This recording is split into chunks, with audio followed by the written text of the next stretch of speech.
This week on Vaticano, we revisit Vatican II's magisterial document on the media and social communication, INTERMIF. Hear about Blessed Carlo Acutis' extraordinary life from his mother. And on the 60th anniversary of the election of St. Paul VI to the papacy, we visit the Museum of the Popes in Rome to find out more about his remarkable life. Vaticano starts now.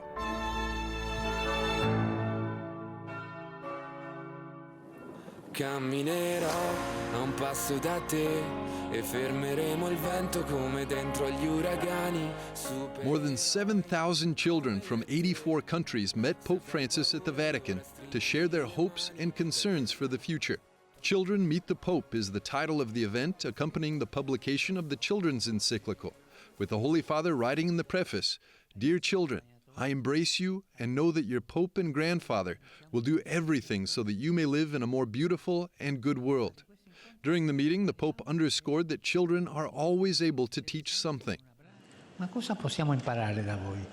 Possiamo imparare qualche cosa? But aren't children the ones who have to learn?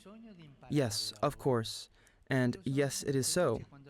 There is a need to learn from you. I am always happy when I meet you, because you teach me something new every time. In his address, the Holy Father spoke about war and all of the children who are victims of conflicts around the world. E tanti bambini pensiamo che in questo momento stanno soffrendo. Children must not have weapons in their hands. They must have toys, books, notebooks, and many other good and beautiful things, but not weapons. And to all the children who are suffering, I would like to say, together with you, that they are not alone, that we carry them in our hearts. Olá, Papa Francisco. Ciao, Papa Francesco. During the meeting, 14 children from 5 continents asked the Holy Father questions focusing largely on the climate crisis, an ever-present topic for the Pope, who urged children to care for creation. You must understand that to destroy the earth is to destroy ourselves. We must care for the earth.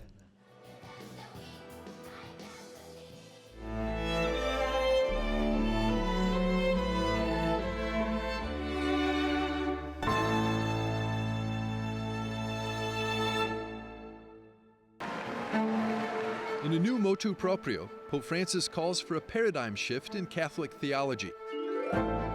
Titled Ad Theologiam Promovendam, or to promote theology, the document revises the statutes of the Pontifical Academy of Theology to make them more suitable for the mission that our time imposes on theology, as the Pontiff says. A motu proprio, Latin for on his own impulse, is a document issued by the Pope on his own initiative and personally signed by him. In this case, Pope Francis wants the theology to take widespread engagement with contemporary science, culture, and people's lived experience as an essential starting point. Citing the need to deal with profound cultural transformations, the Pope writes, "Theology can only develop in a culture of dialogue and encounter between different traditions and different knowledge, between different Christian confessions and different religions, openly engaging with everyone, believers and non-believers." The Holy Father emphasizes that Catholic theology must experience a courageous cultural revolution in order to become a fundamentally contextual theology. Guided by Christ's incarnation into time and space, this approach to theology must be capable of reading and interpreting the gospel in the conditions in which men and women live daily, in different geographical, social, and cultural environments. To achieve this outgoing theology, Francis writes that theology must become transdisciplinary, part of a web of relationships, first of all with other disciplines and other knowledge. This engagement, he writes, leads to the arduous task of theologians making use of new categories developed by other knowledge in order to penetrate and communicate the truths of faith and transmit the teaching of Jesus in today's languages with originality and critical awareness. The Pope's shift in emphasis in Catholic theology is reflected in the new statutes issued for the Pontifical Academy of Theology. Ad Theologiam Promovendam shifts the 200-year-old institute's focus from promoting the dialogue between reason and faith to promoting transdisciplinary dialogue with philosophies, sciences, arts, and all other knowledge. The new statutes call to facilitate collaboration between Catholic theologians and those of other Christian confessions or religions.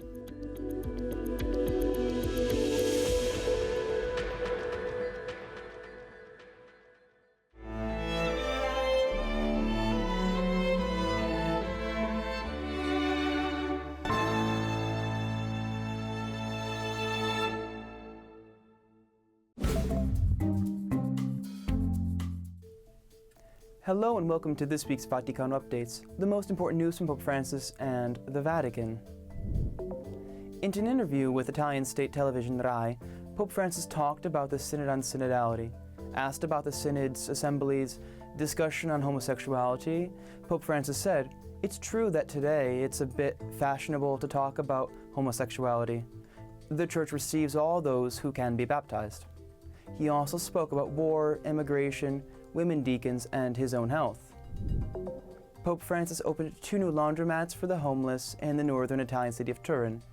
The new facilities are part of an initiative launched in collaboration with 2 international companies and with the assistance of the community of Sant'Egidio and the Apostolic Almsgiving, the papal office of charitable activity.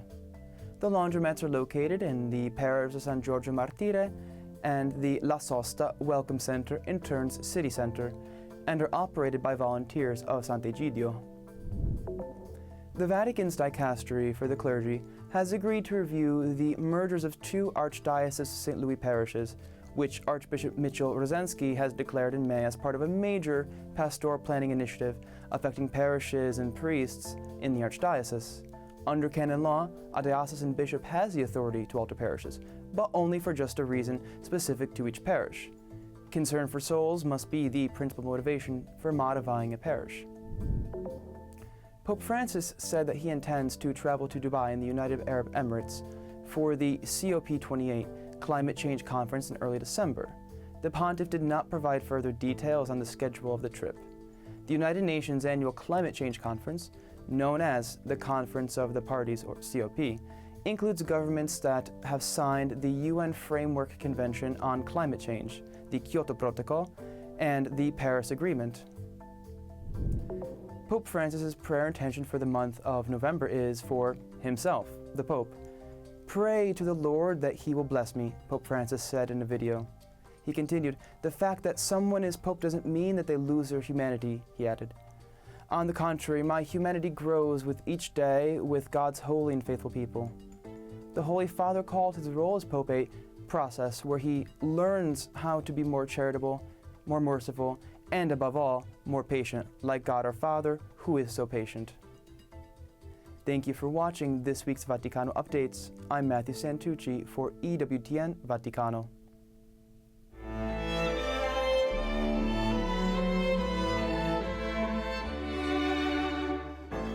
In a few moments, we'll be back with more on Vaticano.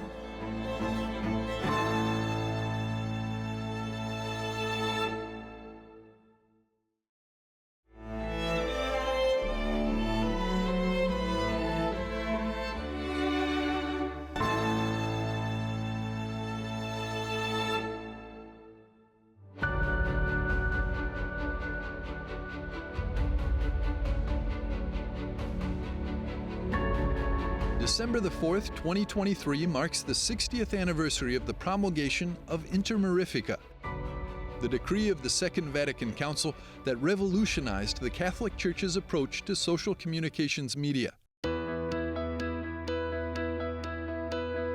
This historic document opened the doors to a modern and systematic reflection on ecclesiastical communication, and its impact endures in today's world, marked by rapid technological evolution. To celebrate this anniversary, a 3-day conference was organized to explore the past, present, and future of institutional communications.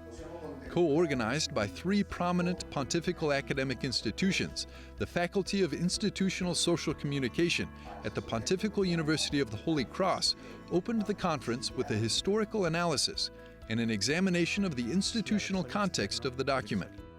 Che c'era la comunicazione in quel tempo? Communication at that time primarily consisted of radio, print, and television. Therefore, this also makes the document from that time seem somewhat distant today. But why are we still interested in this document 60 years later? Because the anthropological foundations remain the same. People are still the same. While social communications media has evolved significantly since the decree was promulgated, the principles emphasized remain universal and highly relevant. The Church, in its commitment to bringing salvation to all people, already recognized in that challenging communications period the need to use these tools to spread the gospel message and promote the common good. Morality, even in communication, remains the same, and the challenges are the same. On one hand, there must be freedom of communication, and on the other hand, the rights of the individual must be respected, and so on. Therefore, this document deduces a Christian anthropology that still constitutes a valid foundation today. Subsequently, of course, in the decades that followed, it has further developed. The Church's action in relation to the mass media is one of the things that this document calls for. And in the last paragraph, there is a mention of the need for a pastoral approach to the media, which will be implemented almost 10 years later. Hence, we can see that there are more in-depth elements of church teaching in this context. Although INTERMIF was promulgated in 1963, its principles remain relevant today, in an era where social and digital media dominate the communications landscape. So, the connection of INTERMIF with the previous documents and those that follow, it is very interesting. It serves as a kind of dividing line. On one hand, it picks up many essential themes. It is a very concise document because the previous papal documents and encyclicals focused more on cinema, radio, and television, with a greater emphasis on specific aspects of the media. As the centuries progress, it becomes apparent that with the explosion of mass media, the focus should be more on content and the education of individuals, the users. So it transitions to something much more restricted from an essential perspective, so to speak. The Church, therefore, has recognized the significant potential of social communications tools to enrich the human spirit and spread the kingdom of God since the Second Vatican Council. However, it's equally aware of the risks that their misuse poses to humanity. I think it can be considered relevant in part because with the advent of technology, the encyclical at the beginning, the magisterial texts, focus a lot on the medium. This is also what happened with the internet, as many of the documents were related to the new technology and what happened in terms of terminology, so to speak. It helps to synthesize the essential elements. And now that we are in the process of synthesis, because more than 20 years have passed, with the development of the internet, we realize that the synthesis that the intermediation had done related to previous means is now relevant to the internet, to the technological explosion that has occurred now. This conference, sponsored by the Dicastery for Communication, provided a multidisciplinary approach that allowed the analysis of INTERMIF from both a historical and historiographical perspective, as well as from an outlook to the future, highlighting its relevance in the evolution of media and technology, revealing its continued significance and impact in the contemporary world of media and communications.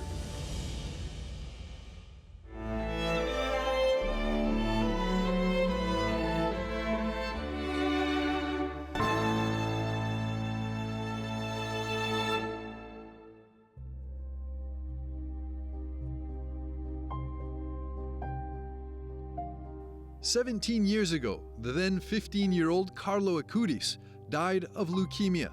Born in 1991, the same year as the launch of the World Wide Web, Blessed Carlo Acutis has been hailed by Pope Francis as an example of love and holiness in our complex digital age. From a young age, Carlo Acutis' enthusiasm for Jesus was contagious. His witness brought his own family back to the faith. He called the Eucharist my highway to heaven. Blessed Carlo Acutis is the first millennial to be beatified by the Catholic Church. In a special interview, his mother, Antonia Salzano, discusses his short life and eternal legacy with Montse Alvarado, President and COO at EWTN News. Carlo did the first Holy Communion when he was 7 years old, and in that occasion he wrote, "To be always united with God, this is my life program." And he started to go to Mass each day, to do Eucharistic adoration each day, the daily prayer of the Rosary, and also the Bible. For Carlo, the Bible was like a compass. You mentioned that he did his First Communion early. He also started teaching catechism at about 11 years old. Yes. What was that like? Because he was, probably was a little bit a genius, especially for computer. Because when he was 9 years old, he started to read and to study the book we were buying in the engineer faculty of Milano. So he had this gift, this skill, but he didn't use because he wanted to become rich doing app or whatsoever. He wanted to use because he understood the importance of internet, that has a fantastic potential of evangelization. And the internet had just started at that time. And so he wanted really to be able, with the skills, to do things for the church. And one of the things he did was some exhibitions that are going all over the world, especially the one on Eucharistic miracles. Yes. What was his life growing up like? I know when we think about saints' lives, we think of perfect lives. Were there difficulties for him? Basically, Carlo has a pure heart, so he didn't have the difficulties with his class, with his friend, because they respect him. He didn't have a clerical behavior. He was very sweet, very, very humble, and so people all loved him because really he didn't create situation of difficulties. Of course, the difficult life that each one of us has to face, the studies, the normal difficulties, but really, Carlo used to face this always with Christ in the center. 2 years ago in an interview, you said that Carlo was your little savior. How did he affect your faith? Was there a moment where you didn't have faith? With the coming of Carlo, everything changed. Carlo was very advanced because 3 months the first word, 5 months already was speaking. 4 years he was writing and reading.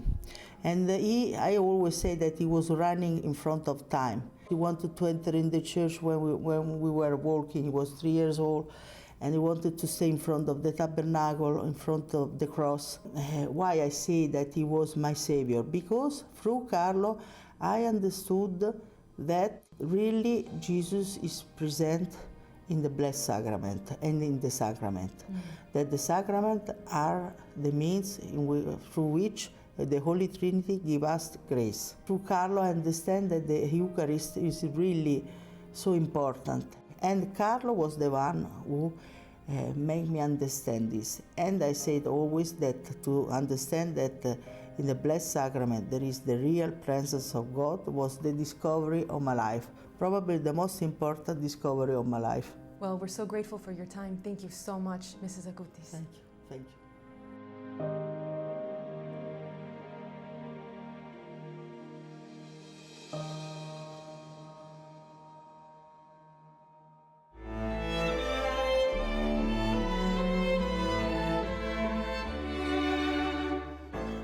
We'll be back after a short break with more on Vaticano.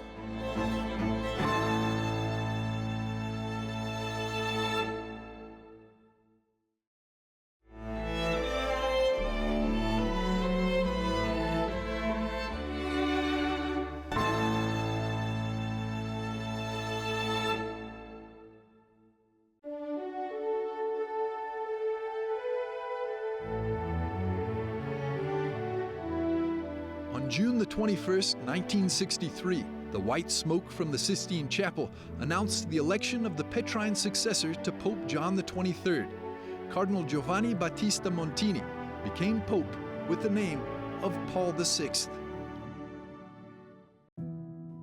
On the occasion of the 60th anniversary of his election, just steps away from the Vatican City in the Poli Art Gallery, an exhibition of the personal belongings of St. Paul VI has been set up. To trace the main stages of Montini's life, we spoke with the director and curator of the exhibition, as well as a great enthusiast of the lives of the popes, Ivan Marsura. The exhibition was inaugurated by Cardinal Mario Grech right at the beginning of the Synod. It was organized to commemorate the 60th anniversary of the election of Paul VI, and, above all, to reconstruct his entire life through objects and some handwritten writings. The Museum of the Popes is a place dedicated to the preservation and sharing of the history of the Church, offering the faithful the opportunity to approach with devotion and curiosity the personal belongings of the pontiffs. It's about retrieving all these pieces of every pope's life and, of course, making them accessible to visitors. So, I always say it's a vocation to make the history of the Church more known through objects. Strolling through the museum's display cases, you can revisit some very important milestones in the life of St. Paul VI through the displayed items. Inside the exhibition, there are some particular pieces, such as the umbrella with which the mother of Paul VI, the future Paul VI, accompanied her children to the sanctuary of Madonna della Stella, or the altar for his first Mass, a gift from his parents on the day of Giovanni Battista Montini's first Holy Mass. Then there are many other objects linked to various aspects of the life of Paul VI. We have a cassock from his time as substitute in the Secretariat of State, the chasuble as Archbishop of Milan, the chasuble from the Council. From his pontificate, there are specific items like the hammer and trowel used to open the Holy Door, or a chalice with which he celebrated the Christmas night of 1972. In short, many objects that trace the life of this Pope.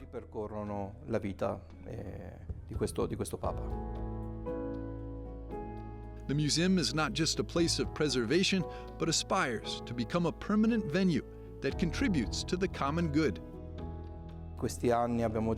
In recent years, we have already organized several exhibitions and themes about the popes. Yes, we hope that in the near future, this project takes shape, has a permanent location, and the idea we have in mind is that once this museum is established, all the revenue, after deducting operating expenses, should go to charitable works. So, a museum of the popes that can contribute to doing good and spreading a message. This mission is a reflection of the teachings and ideals that the Church has embraced throughout the centuries, sharing the museum's resources for beneficial purposes, and the vocation to channel the legacy of the popes into a tangible message of hope.